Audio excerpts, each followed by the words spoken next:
We're at a home farm in Climping. It's about 1,300 acres, arable farming. This is the last undeveloped stretch of coastline in Sussex where you can drive from the fields onto the beach. As farmers, you know every field and the problems that are within that field. You are very connected to the land. When it's chucking the rain every day and your harvest's being ruined and your drying costs are going through the roof, the mental health impact, it's really quite severe. You know, we've got hides like rhinos, but they're soft underbellies. Coastal erosion has always been part of the story here. Just around the corner was the village of Cudlow. That went under the sea in the 1580s. It was really through the Victorian period where they managed to industrialise coastal defence. We saw then the beginnings of the groin fields, the concrete walls to defend the shores against erosion. We always had shingle on the beach, and then that kept the sea out from the land. In 2020, we had Storm Ciara. Whilst the rest of the country were going into lockdown and battling COVID, we were battling the coast here.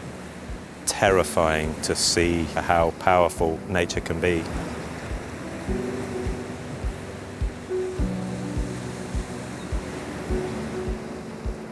The sea started to punch underneath the wall, and then they started to sag in the middle. Hundreds of tons of concrete that were hanging. If you take that political will and take the investment away, this is what happens. That's what is so difficult about managing a shoreline that is going through such a dramatic transformation. You have no control over it. A decision's been made to step back in. Emergency works. The Environment Agency are using these machines to bolster up the defences. The community of Atherington has come together to try and slow down the rate of erosion. Some of the houses can't be saved, we know that, but we can buy time.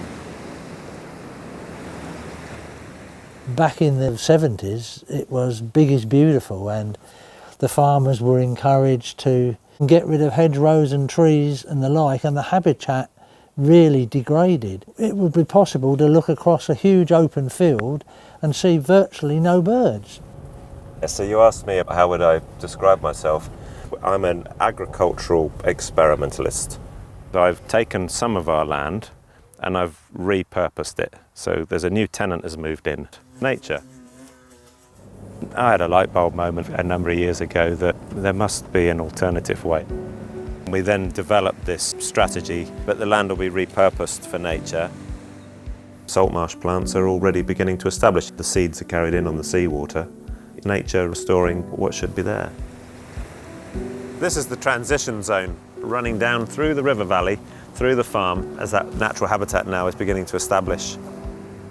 We're discovering that working with nature is better for business. We've reduced our costs, we're not ploughing anymore, we're now minimum tillage cultivating. We'll look at taking the nature areas up to about 25% of the farm. We've already begun our journey towards carbon neutrality, net zero. We've begun our work with biodiversity restoration. When visitors come, we would like them to enjoy seeing those wading birds. And if you can see those birds, then there's something underneath that's sustaining them.